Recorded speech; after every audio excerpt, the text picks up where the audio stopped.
Binge the full week of The Ray Taylor Show ad-free over at inspireddisorder.com/plus. This is The Ray Taylor Show. Barbarian, new movie, came out this year, just recently hit HBO Max. This is a movie that I heard great things about, and I was told to not watch any trailers, listen to any reviews, to go in as completely blind as possible, which thankfully I did, and I would pass on that recommendation to anybody watching this. If you do not want to be spoiled, I would not listen to this review because I will be spoiling it.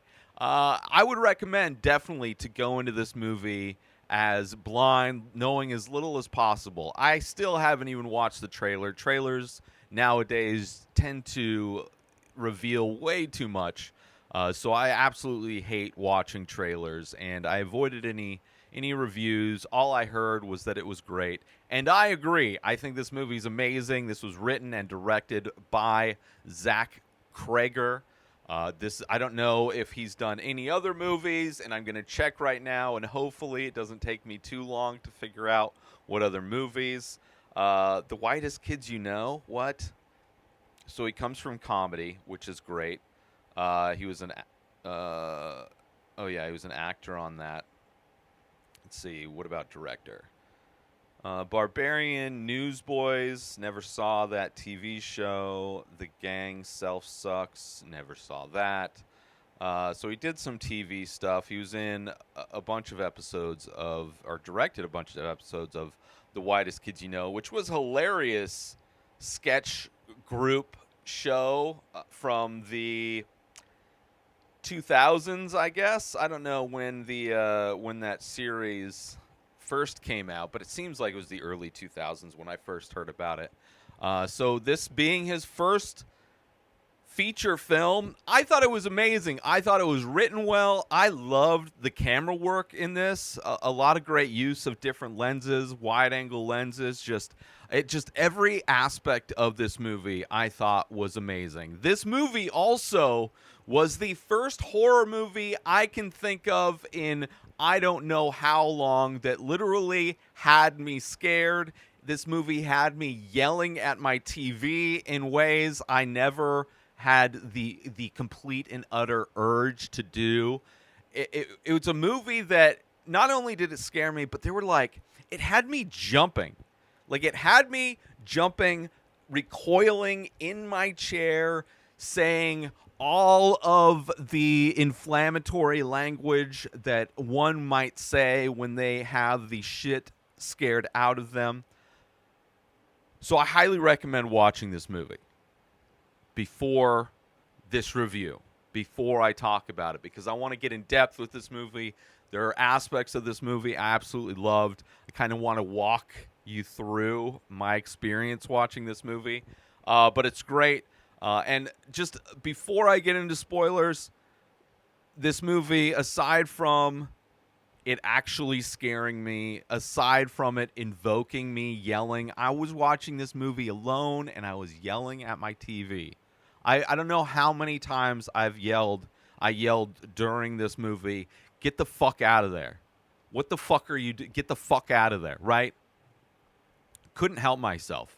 Got legitimately scared, right? And not like jump scare startles you.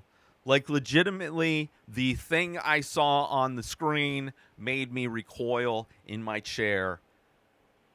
And also, this movie is well told, and told in kind of a three-part structure that kind of unpeels, sheds a new layer of the onion with each kind of piece of this movie. And I appreciated all that. The storytelling was amazing. The writing was amazing. The camera work was amazing. The characters are super interesting. And some I really was sympathetic towards. Some acted in ways that were very cautious and very intelligent. There were other characters I was hoping for their demise. And just some great practical effects as well, which is something that I feel is so lacking in so much of movies today, and in going through old horror movies like George Romero's films, for instance, as a great example, it's sad how less than so many horror movies are these days because they just use digital effects for everything, and so rarely, or they use practical effects, but it's so cleaned up digitally that it looks like it could just be CG.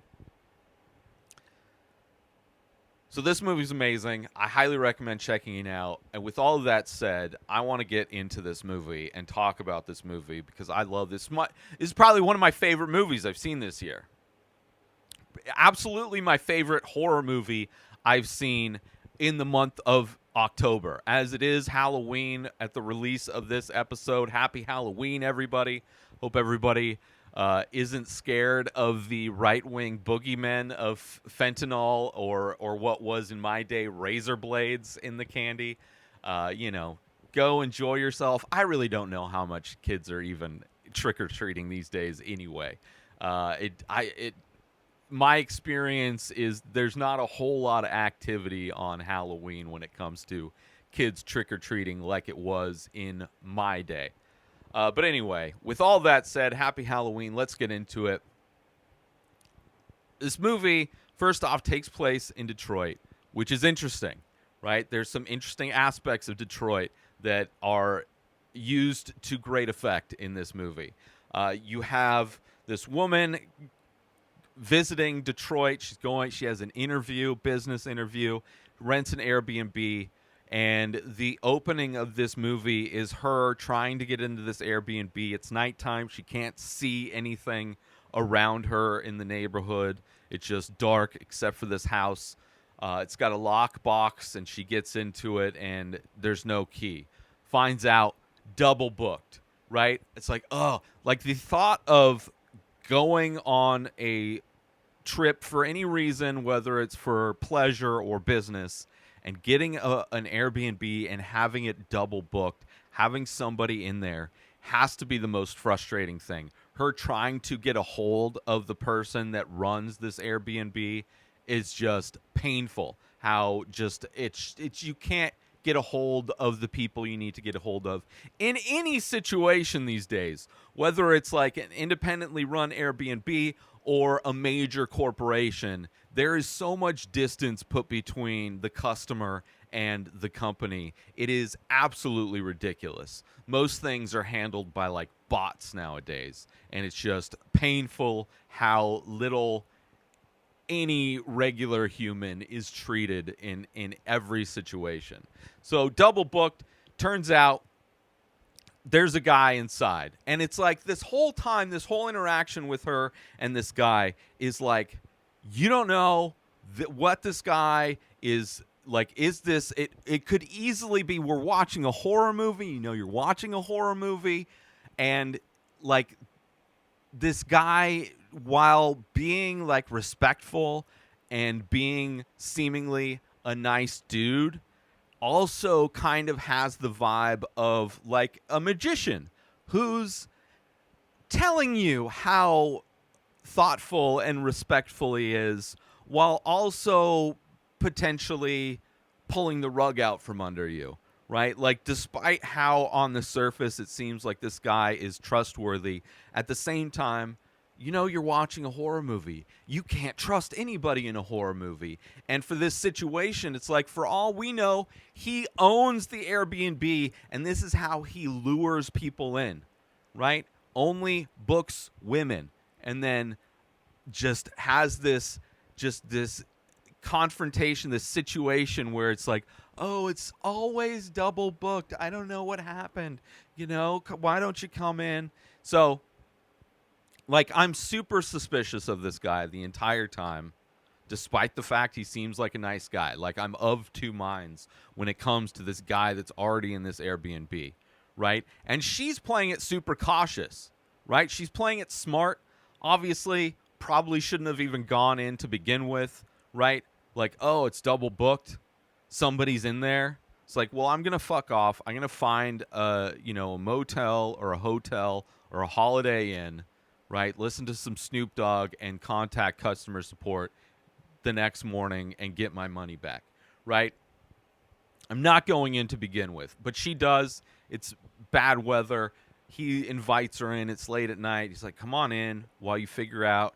And she wants to double check, make sure he's booked in this place. Anytime she goes in the restroom, she goes to change, whatever. She's always locking the door. She's super, like, cautious and smart, right? And the movie's, like, showing you every time she goes through a door, she makes sure to lock it, right? When she has the opportunity, she sees his wallet, she takes a picture of his driver's license, right? She's doing the smart things so far. And it's like, okay, she's playing it smart. And then there's the thing, like, she doesn't drink the tea, which is smart. She's locking the doors. When she comes out from her shower or whatever, he's got the bottle of wine, and he's like, listen, I noticed you didn't drink. Like, he's super respectful also, but this is also where I was like, he's kind of like a magician right now, right? He's saying the things you're thinking, assuming, right? He's getting ahead of the curve. He's 8-miling it, right? Like, I noticed you didn't drink your tea. There's this bottle of wine. I'm not going back to sleep anytime soon, so I thought maybe we'd share this wine, whatever. But I noticed you didn't drink the tea, so I was going to wait for you to open this bottle of wine. I'm like, motherfucker, this guy's poisoned the wine, right? And he's waiting to make sure, so this illusion of safety gets pulled off. Like, he put a needle. Like, we're going to see, I kept waiting for, like, a shot in the background of a needle, or a flashback of a needle going through the cork and injecting something that he's going to roofie or whatever, right? Of course it doesn't happen, but this whole time I'm paranoid. As she should be. Staying in Detroit, anywhere. She's staying at some Airbnb that's double booked, so it's like the people who are running it, like, don't even pay attention to their own shit. There's this guy who's, like, almost too respectful. He's almost too thoughtful about the things, right? He's going overboard, sounding like a magician that's like, you may think that this bottle of wine is safe. And then there's the creepy thing that happens at the middle of the night where her door's open. And then, like, in the background, you see, like, when she goes to wake him up, in the background, you see, like, this, it's, you know, blurry in the background, but in dark down the hallway, you see this figure go into what we find out to be the door that leads to the basement. Just super creepy stuff, right? And I love that kind of decorating the background with the terrifying thing, right? Mike Flanagan does a great job doing that. Recently watched all of his movies, and unlike most directors that pack movies with jump scares in order to pull off the terrifying nature, just having things subtly in the background of shots is terrifying, especially if you're actually watching and paying attention to the movie. So yeah, it's like, on one hand, she's doing all of the things smart. The one thing that hinged on this, even though she was, like, locking the doors, all that stuff, and taking the picture, is that when he tells her that, oh, you're probably not going to find a hotel because there's a convention in town, right? And she doesn't ever double check any of that, right? She just takes his word not to even bother trying to find a hotel, right? Like that, her staying there, probably not a good decision. Her trusting his word that there's a convention in town, which is kind of crazy that, like, one convention, it's not like Detroit is a small podunk town, right? I know it's, like, in dismay, but it's still a major city. I can't imagine a convention populating all of the hotels and motels in the area. I don't buy it, right? Like, I live in Palm Springs, way smaller than Detroit.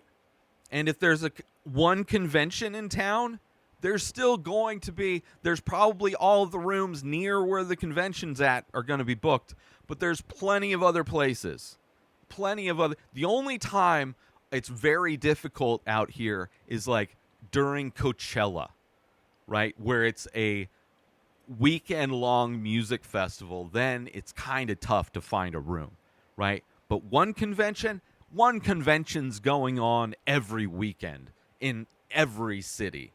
But she buys that, which that was the first time that I was like, oh no, right? She's definitely careful, but she's not perfect. Which you can't be. It's a horror movie. They have to, like, people have to make bad decisions. Like, definitely out of horror films, she's smarter than the majority of people that are in horror films, right? There's a level of caution that she's taking, but there's also, he's warming up to her. She ends up sharing wine with him, drinking wine. They find out she's like telling him that she's in town for an interview. He not only happens to know the documentarian that she's going to work with or interview to work with, but also he works for a potential subject of the documentary that she is looking to work, where he's like one of the guys who runs an art collective in Detroit. Which is very coincidental, right? Like somebody, if this was going to be a movie where a guy sets up this situation in order to attack people, you would think he would also do the research to find out what she's in town for, right? Regardless, this movie's got you on your toes. It's got me on my toes, and I was hooked. Let's take a little break from the show to promote. If you sign up for Inspired Disorder Plus for 1 year specifically, you get a free painting. So a year subscription of Inspired Disorder Plus is $50. The painting, the majority of them are $100. So it's a $150 value signing up for 1 year of Inspired Disorder Plus. So not only do you get a free painting, but you also are subscribed to Plus for a year, which means that you can binge this show, The Ray Taylor Show, ad-free, the full week, ad-free, available on Monday. You also get discounts that are members-only pricing type of deals. All of the podcasts that I've produced in the past, close to 20 different podcasts I've produced, hundreds of episodes. There's also my personal blog. You can ask me anything if you want to start podcasting or get into art. All of that stuff available in addition to a free painting when you sign up to 1 year subscription of Inspired Disorder Plus. Head on over to inspireddisorder.com/plus and become an Inspired Disorder Plus member today. And now let's get back to the show. So then the midnight thing happens. The next morning when she goes to her meeting, you finally see what the neighborhood looks like, which is like, holy, because there's the same shot at night, but it was just all dark. And now that it's daytime, you see that just it's surrounded by houses that are dilapidated, roofs missing, things boarded up, spray paint everywhere. Just a neighborhood that's utterly destroyed except for this one house on the street. She goes to her thing, whatever, cool. The person interviewing her is like, you should not be in that neighborhood. Now, despite her making bad decisions the night before, again, follow this woman's advice. Get out of there. Like when she left, she didn't bring her stuff. Right? She had planned to go back to the house after the interview. That's not how she should have played it. She should have packed her stuff up the next morning and then peaced out. Right? I'm done. Nice to meet you, stranger guy. I wouldn't completely trust him, even though she let her guard down, but she has a level of trust for this guy. She should have been gone right after the interview. No reason to even stay in town if the interview is over. But she goes back, she gets her stuff. When she gets back, there's kind of this scary thing where there's like homeless guys chasing after her, running down the street. Like you see him in the background as she gets out of her car. And it's like scary. She's struggling to get the lockbox open so she can open the door, and she barely gets inside while this guy's telling her not to go inside. Right? It's like a little bit of tension definitely in those types of scenes. And definitely a better version of that type of scene because she's got to get this key out of a lockbox. It's not somebody that just has their keys in their pocket and they're fumbling it in the last moment trying to get the door open. They drop it before they get the... this is a slightly different... It's a slightly different take on that type of a situation. So she goes, she's looking for toilet paper, right? She's packing up her shit. After that thing, she's like, I got to get out of here. Right? She goes to use the restroom, needs toilet paper, looking everywhere, can't find toilet paper, finds the door to the basement, goes into the basement. Door just isn't like, just kind of just is off balance and closes. Right? Door to the basement closes. She can't get out of the basement. She's locked in the basement. She finds this trap door from a rope. And I was like, right when you see that, it's like, no. Especially since the figure in the background the night before, it's like, there's something down there that's not this other guy. And if it's not in that room, when she finds this other door, it's like, oh, well, she's bound to run into whatever that was. And this hidden trapdoor situation is ridiculous. And then she even plays that, she opens it up, and even she says nope. She looks inside, she's like, nope, not doing that. But then eventually, she rigs up the mirror so she can shine light in there. She's kind of like seeing, anybody in there? And then she goes, she finds that room. Right? You're in some weird basement. Find a trap door to another part of the basement. And then in that other part, there's a room where it's like got a camera on a tripod, a bed that's stained with all of the bodily fluids, a bucket. Like it's clearly a room where bad things happen. Right? It is. There's nothing about that room that's like, please stick around this place. But obviously she's stuck in the basement, hoping that Keith gets back.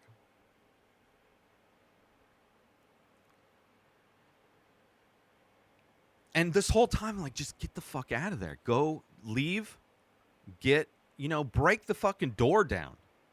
Right? And it looks, you see this door that's leads to the stairway that goes down to the basement. And it's got like plasters, like clearly that door has been broken before.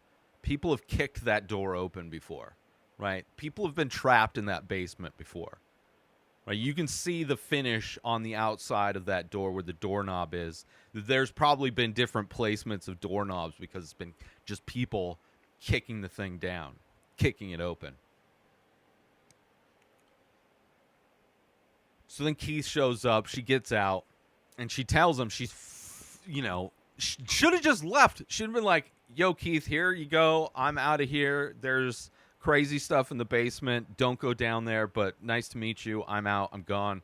My interview, this is where we part. I don't want to know you. I don't want to know this house. I don't want to know anything. Right? And Keith goes down there, and it's like, okay, go down there. I don't care. Right? She apparently bonded with him the night before. So I guess it makes sense on some level. Because of this bond, there's a friendship there. She trusts him. And she's worried about his safety. Because that's like the only thing that would keep her around. Right? Me, I'm heartless. I hate people. Get the fuck out. I'm sorry. I don't care. I don't care if you're my best friend. I don't care if we're related. I don't care if you're my parent, my kid. I don't care. You want to go put your life at risk. I am no longer responsible for your actions. I am out. Okay, you are on your own. I gave you my information. I gave you the warning. You don't want to heed my warning, right? I tell you that a fence is electrified. Don't touch the fence. You touch the fence. That's on you. Keith going down in the bay, that's on him. And then her going to check on it, that's on her. So it's like, whoa. But I'm still yelling at her, right? The night before, I'm like, yeah, this chick, she's smart. She's cautious. She's doing all the right things, despite staying there to begin with, a bad thing.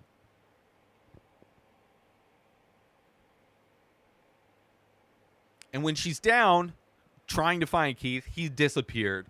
She finds another trapdoor. Right? Another stairway that's dark, looks like a mining cave. And that's like, just go. Like, whatever like, at that point, I'm like, he's in on it. He's in on this shit, and he's trying to lure her down there. I'm like, get the fuck out of that basement. When she finds that second trap door, and it's just that dark tunnel, it's like, there is no reason. I don't care if you can hear him calling for help, and it sounds legitimate. You're like, I'm out. Peace. Good luck with that. But you can't do that because this is like a horror movie. And she goes down, and the first time, spoilers, people, the first time that I got the shit scared out of me, right? She's using her phone flashlight, trying to illuminate, doesn't do a great job, but you like, through the darkness, you see Keith kind of like scrambling on the ground, right? Almost like crawling at her. Freaked me the fuck out. I was like, ah! First time scared. And she's like, we need to get out of here. He's like, no, we got to go this way. There's something down here. We got to go. Right? He's trying to go the other way. She's trying to get him the fuck out of there. And then the second time I'm scared, right after this situation, not prepared at all, from the darkness comes this naked monster lady and just crushes his skull. I literally was like, oh my God! Like the visceral fear. I was just in this movie. I was on this bad idea trip that they were doing. And to see him come out of the darkness, and then it's like, oh, okay, like you have that fear, then, oh, okay, he's not the threat. He's scared shitless too. And then just immediately after that, right? It just gets you again. This false sense of security with this monster, naked monster lady, and just bashes his head. Brutal. And that's where I fell in love with this movie. I was like, oh, this movie got me twice. 2 punches, left, right. Got me. Just totally had my guard down. Amazing. And then it cuts to the second part. Like, I never yelled at my TV as much as when she was going down that dark second corridor. Get the fuck out of there. Go. What the fuck are you doing? Go. Yelling at my TV. Got scared twice. And then cuts to the Justin Long part of the story. Right? Peels back that onion a little bit more. And you find Justin Long, Me Too, producer, director. He's some part of Hollywood, and gets a call, finds out that this person he's working with accusing him of rape. And, right, you don't know how to take it. Obviously, seeing it from his perspective, you're like, okay, maybe it's like somebody just trying to ruin his career. Later, we find out that he is a piece of shit. Right? He acts like a piece of shit. He basically gets quote-unquote canceled, which is just fired. Oh, you lost your jobs because people don't want to work with you. Right? That's not being that's just suffering repercussions for your actions. Like, people not wanting to work with you because you make their brand look bad is not like, you're not the victim. You know, you are paying for what you did in the public sphere, right? Just in the same way that if you were to murder somebody, there might be people not wanting to work with you because you're like O.J. Simpson or Kyle Rittenhouse, right? You might have some problem warming up to people that know that you got away with murder. But you find out more about the house, that he owns the property. It's just run like some just for money for him. Like, he bought it dirt cheap because it's Detroit. The company that runs it and rents it out don't really care. He ends up going to Detroit because he needs to liquidate, get some cash to pay for his lawyer that he thinks he's definitely going to win the case. And then he goes, and when he shows up to the house, there's stuff there. And he's like, what is this stuff? And then you have the situation, the major contrast between Justin Long's character and the first two characters in this house. Like, clearly, you don't know what the time span has been since he shows up from when the events of that first part of this movie are. So it's like, you're kind of like, it could be the next day. It could be a month. He calls the thing. They're like, oh, we only clean it right before, once it gets rented. It hasn't been rented, so nobody's cleaned it, which is kind of stupid, but it makes sense why their stuff is there, and also makes it seem like who knows how long it's been, right? It could be a year. Who knows? I doubt a house would sit around being available to rent for a year, but regardless, you don't know how long it's been. You don't know who's alive. Maybe they're both dead. Obviously, that Keith guy's dead. We saw his head get bashed in. But we don't know about the woman, which her name is Tess. Don't know if Tess is alive. And then you see the great contrast this movie shows is when Justin Long is looking to... He finds the first trap door in the basement, and he's stoked because he looks online and is like, oh, I can add this to the property, but this is going to increase property value having more square footage. He's like super stoked. And we also hear him tell his version of his story to his buddy where it's like, oh, I just had to pressure her. And so it's like legit. Like these allegations are legit according to him. He just frames it in a way that doesn't really add up to innocence.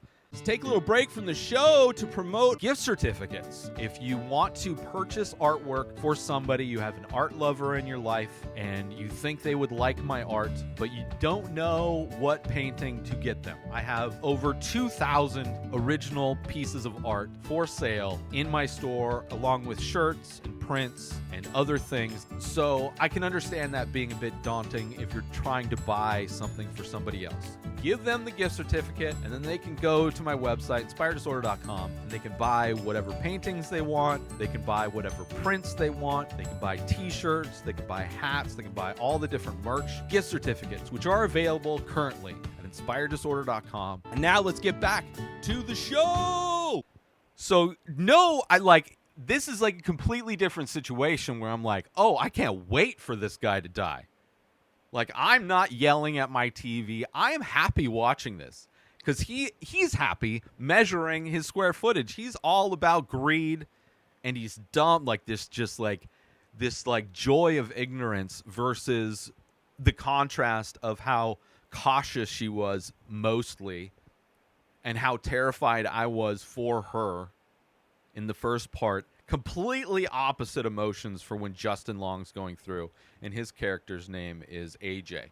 When he's measuring the square footage, the second area, the secret room in the basement, measuring that, finding the room with the camera and the bed and the bucket, not phasing him whatsoever.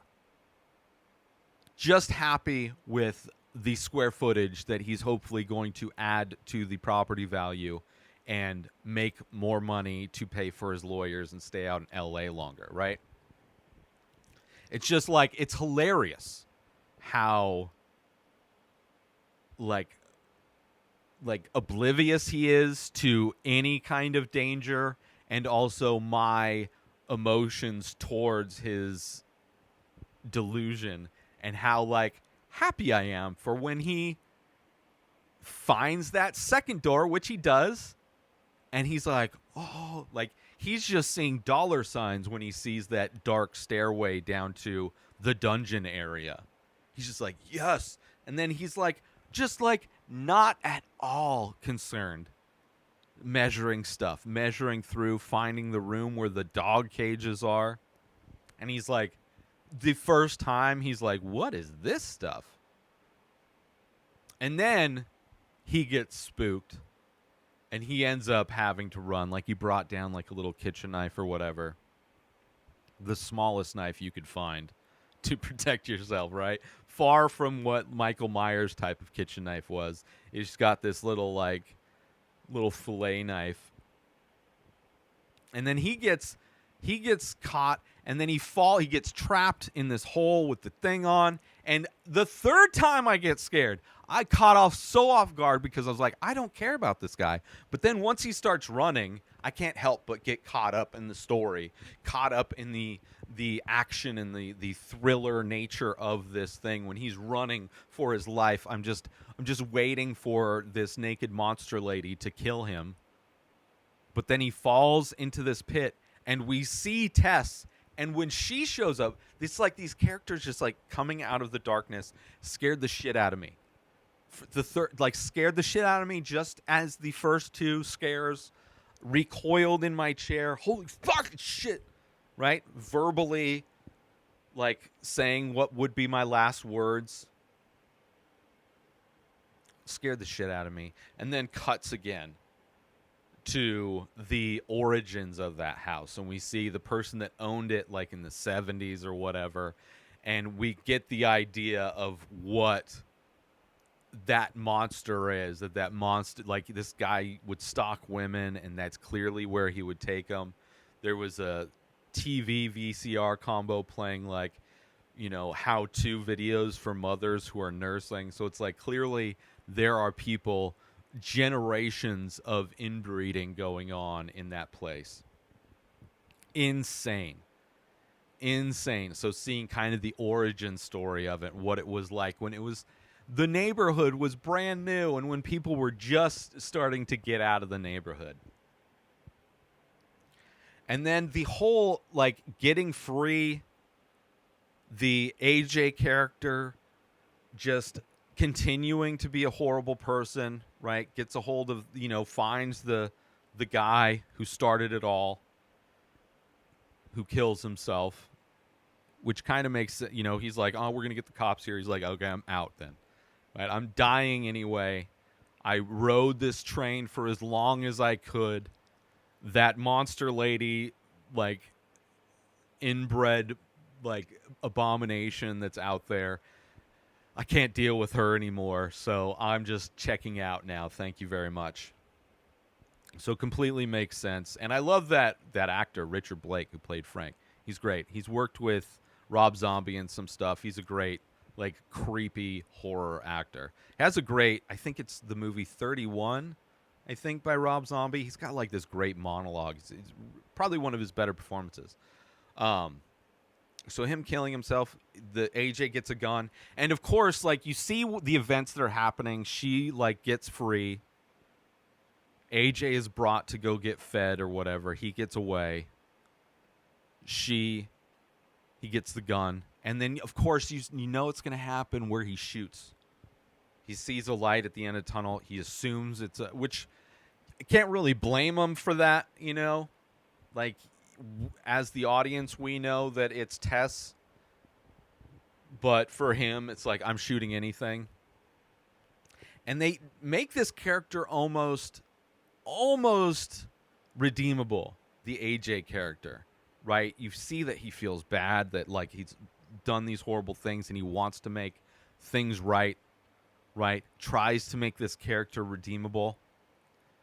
They finally get out and escape. We see how absolutely worthless the police are in this movie, which, you know, any movie that portrays police officers in a realistic manner, I appreciate, and this one does, right? They can't be bothered. Her story is crazy. She looks like she's strung out. Her story sounds like this fantastical thing. So it's kind of, I guess, makes sense that the police don't care, but it's like they just don't care. They suck at their jobs. They're absolutely horrible at their jobs.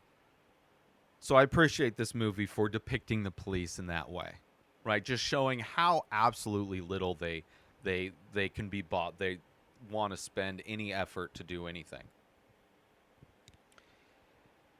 And then there's this other scene, right? They get out, they're running away, and